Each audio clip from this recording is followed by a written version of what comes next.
이 시간 우리 함께 찬송합니다. 찬송가 292장입니다. 찬송가 292장 주 없이 살 수 없네. 우리 함께 292장 찬송드립니다. 주 없이 살 수 없네 죄인의 구주여 그 귀한 보배 피로 날 구속하소서 구주의 사랑으로 흘리신 보혈이 내 소망 나의 위로 내 영광 됩니다. 주 없이 살 수 없네 나 혼자 못 서리 힘없고 부족하며 지혜도 없도다.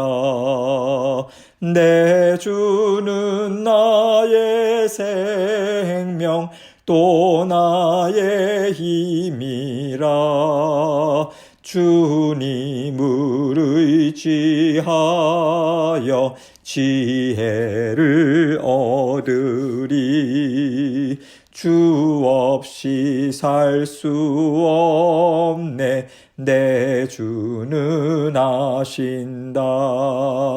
내 영의 깊은 간구 마음의 소원을 주밖에 나의 마음 네 알아주리요. 내 마음 위로하사 평온케 하시네. 주 없이 살 수 없네 세월이 흐르고 이 깊은 고독 속에 내 생명 끝나도 사나운 풍랑일 때 날 지켜주시니 내 곁에 계신 주님 늘 힘이 됩니다. 아멘.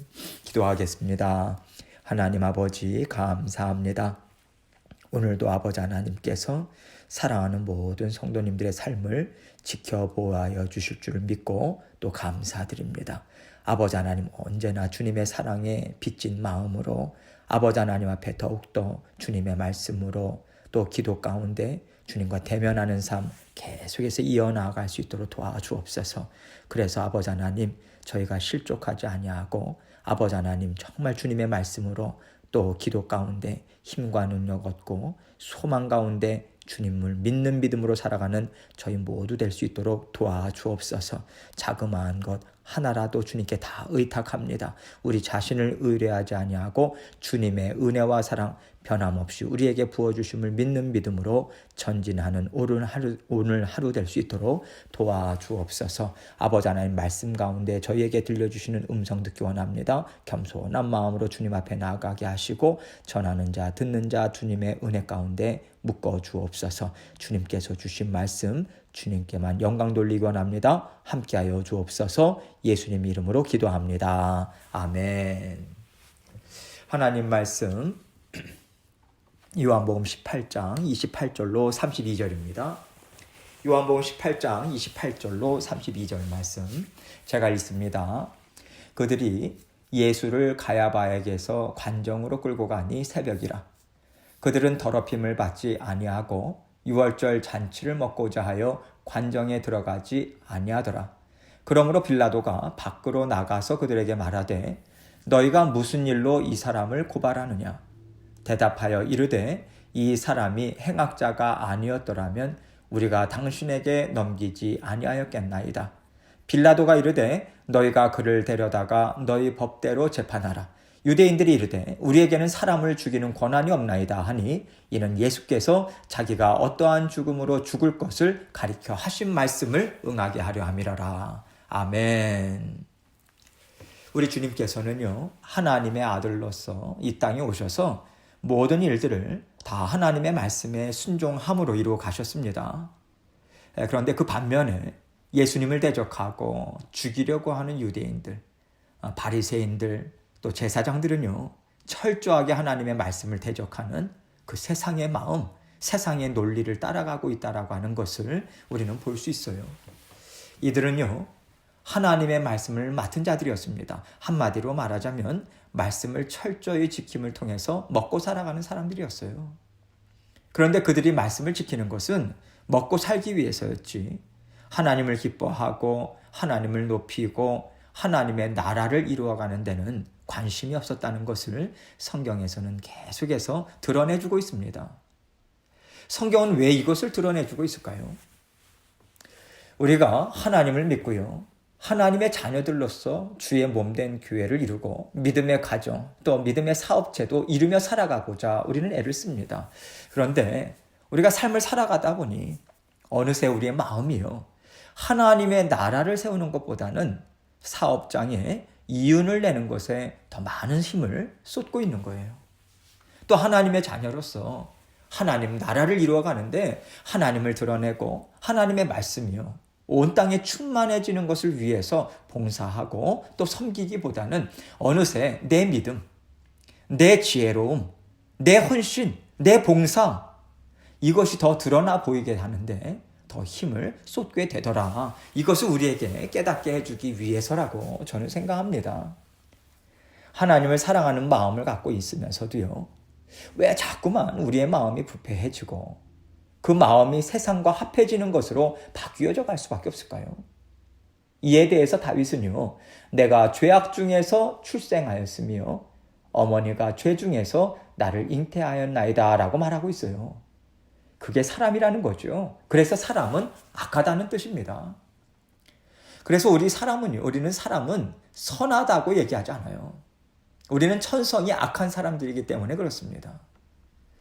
이것부터 우리가 생각하면서 살아가야지만 항상 나에게 어떤 악함이 있나, 이 악함을 내가 어떻게 다스릴 것인가, 여기에 초점을 맞추면서 말씀도 듣고 또 말씀도 묵상하고 주 예수 그리스도의 십자가의 보혈을 계속해서 의지하면서 우리는 살아갈 수 있는 거예요. 오늘 본문 말씀을 보면요, 예수님을 잡아 죽이고자 하는 사람들이 얼마나 간교한지요. 하나님을 아는 사람들이 이렇게까지 간교하고 세상 사람들을 교묘하게 이용하면서 그들과 하나 되어 살아가는 모습을 우리는 정말 아픈 마음으로 바라볼 수밖에 없는 것 같습니다. 우리가요, 바리새인들이나 제사장들을 생각할 때 처음부터 이들은 잘못된 사람들이다, 율법주의자들이다, 예수님을 죽인 자들이다, 이렇게 따로 구별해서 보는 경향이 있어요. 그러다 보니까 이 사람들은 우리와는 전혀 다른 사람으로 생각하는 거예요. 이들의 심정은 나와는 다르다. 나는 이런 사람은 아니야. 이렇게 우리가 한쪽으로 치워놓는 경우가 많이 있죠. 그런데 하나님께서 성경을 통해서 이들을 계속해서 드러내 보여주고 계시잖아요. 이것은요, 주님은 결국 이런 심정들을 위해서 오셨다라고 하는 것을 말씀해 주기를 원하시는 것 아니겠습니까? 그러면 예수님 당시의 바리새인들, 제사장들, 율법주의자들에게만 이런 어떤 죄성, 그런 악한 마음이 있었겠습니까? 오늘을 살아가는 우리에게도 이런 심정들이 있다라고 하는 것을 알려주는 것이죠. 예수님을 죽이려고 모든 것을 공모하고 완전 범죄를 저지르고자 하는 이들을 통해서 하나님은 우리의 어떤 죄성을 드러내 보여주기를 원하실까, 이것을 생각하면서 오늘 말씀을 함께 살펴보도록 하겠습니다. 28절입니다. 그들이 예수를 가야바에게서 관정으로 끌고 가니 새벽이라 그들은 더럽힘을 받지 아니하고 유월절 잔치를 먹고자 하여 관정에 들어가지 아니하더라. 지금 이들은요, 예수님이 하나님이 보내신 메시아 맞나? 성경이 증언하는 메시아이신가? 이것에 대해서는 전혀 관심이 없어요. 이 사람이 우리에게 유익을 주는가? 말하자면 예수가 우리 편이냐, 이것만 보고 있는 거예요.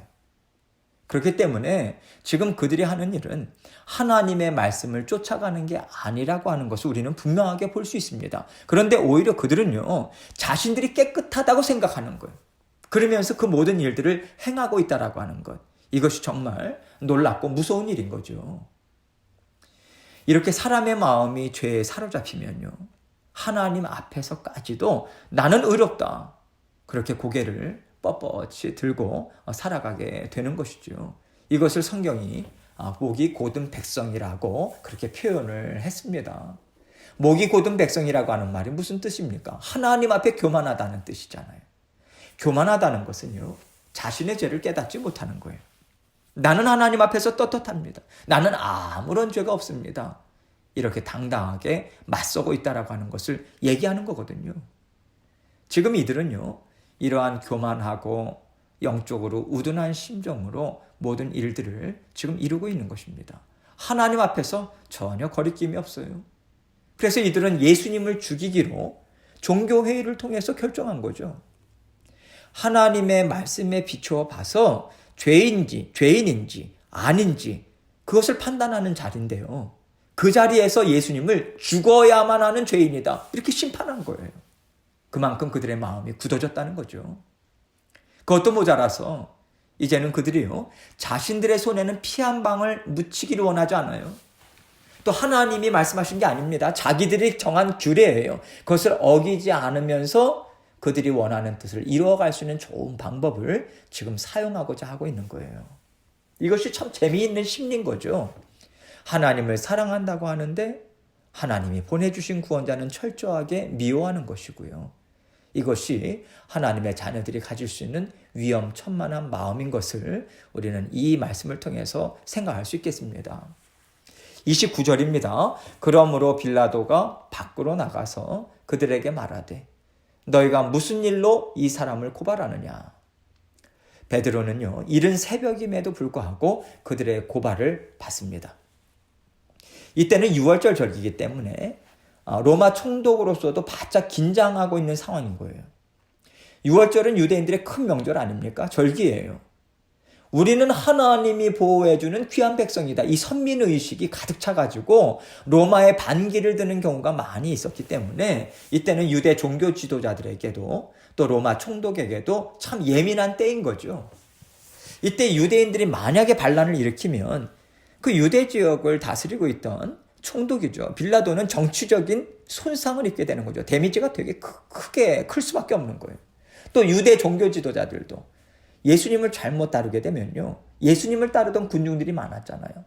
만약에 폭동을 일으키게 되면 그들이 그동안 누렸던 기득권을 로마 정부에 빼앗길 수도 있거든요. 그렇기 때문에 서로가 조심스럽게, 그러나 서로가 유리한 자리를 차지하려고 지금 머리싸움을 하고 있는 것을 우리는 볼 수 있는 거죠. 30절입니다. 대답하여 이르되 이 사람이 행악자가 아니었더라면 우리가 당신에게 넘기지 아니하였겠나이다. 우리가 왜 이 사람을 고발하겠습니까? 이 사람은요, 로마 당국뿐만 아니라 유대 사회에 다 어려움을 주는 악한 사람이에요. 그래서 이 사람을 당신 손에 넘겨주는 것 아니겠습니까? 이렇게 빌라도에게 당당하게 얘기하고 있는 거예요. 31절입니다. 빌라도가 이르되 너희가 그를 데려다가 너희 법대로 재판하라. 유대인들이 이르되 우리에게는 사람을 죽이는 권한이 없나이다 하니. 빌라도가요, 골치가 아픈 거예요. 그래서 너희가 원하는 대로 처분하면 되는 거지, 굳이 나한테까지 올 필요가 없다, 그렇게 유대인들에게 지금 이 문제를 떠넘기고 있는 거예요. 그랬더니 그들이 뭐라고 이야기합니까? 우리에게는 사람을 죽이는 권한이 없나이다, 이렇게 말하고 있어요.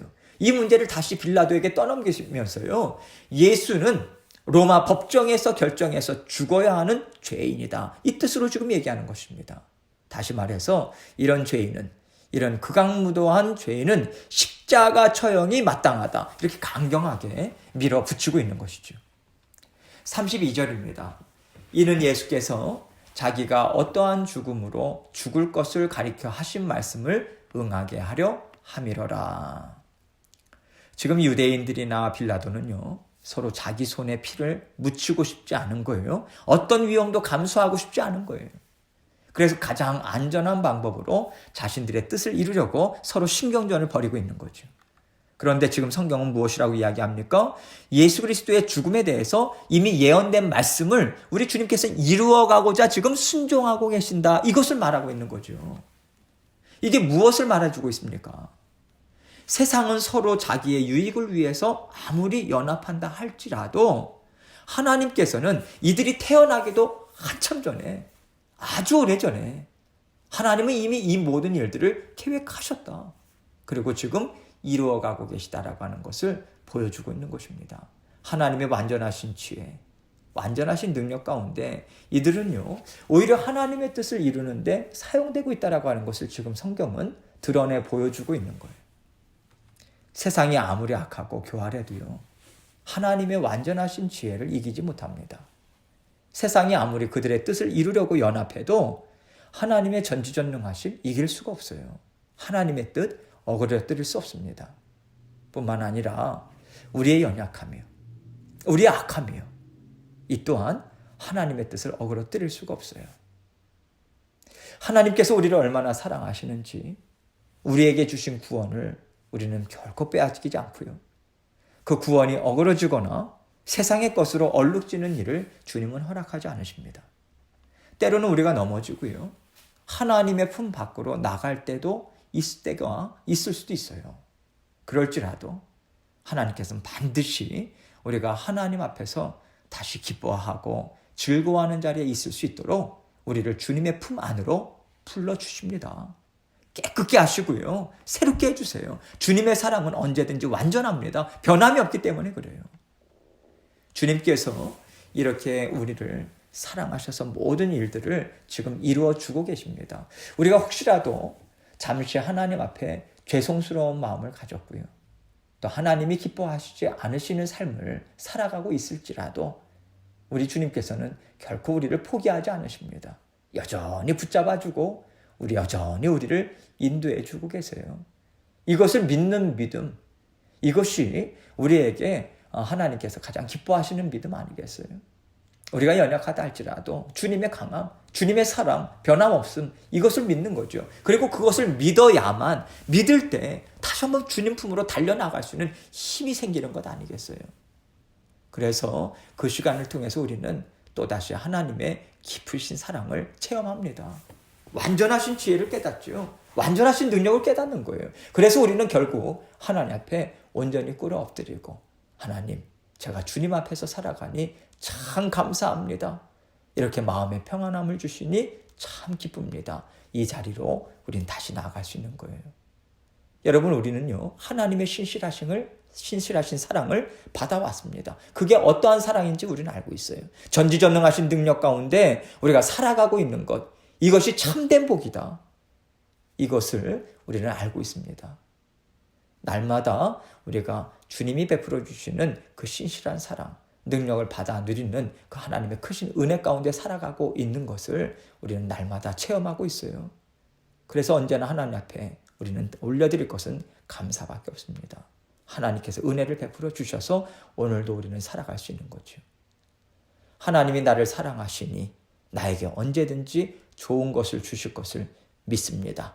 그래서 우리는 주님의 말씀대로 순종하고자 하고 그 안에서 주님의 뜻을 찾고자 우리가 애를 쓸 때에 날마다 주님 품으로 돌아오게 하시는 하나님의 크신 은혜를 우리는 맛보면서요, 그 안에서 자라날 수 있는 것입니다. 오늘도 날마다, 또 오늘 하루도 우리 하나님께서는 그 은혜를 우리에게 베풀어 주세요. 변함없이 베풀어 주십니다. 꼭 붙드시고 오늘도 주님의 은혜 받고 살아가기 원합니다. 감사합니다. 그 고백으로 살아가는 저와 여러분이 되시기를 주님의 이름으로 축원합니다. 함께 기도합니다. 오늘 말씀을 통해서 우리에게 정말 있는 우둔함이 있지 않는가, 연약함이 있지 않는가, 죄성이 있지 않는가 다시 한번 돌아보고, 하나님 연약함에도 불구하고 주님께서 붙드시는 그 손길이 있어서 감사합니다. 우리의 모든 것을 올려드리고 모든 기도 제목들도 주님께 아뢰면서 기도하며 나아가도록 하겠습니다. 기도하시겠습니다.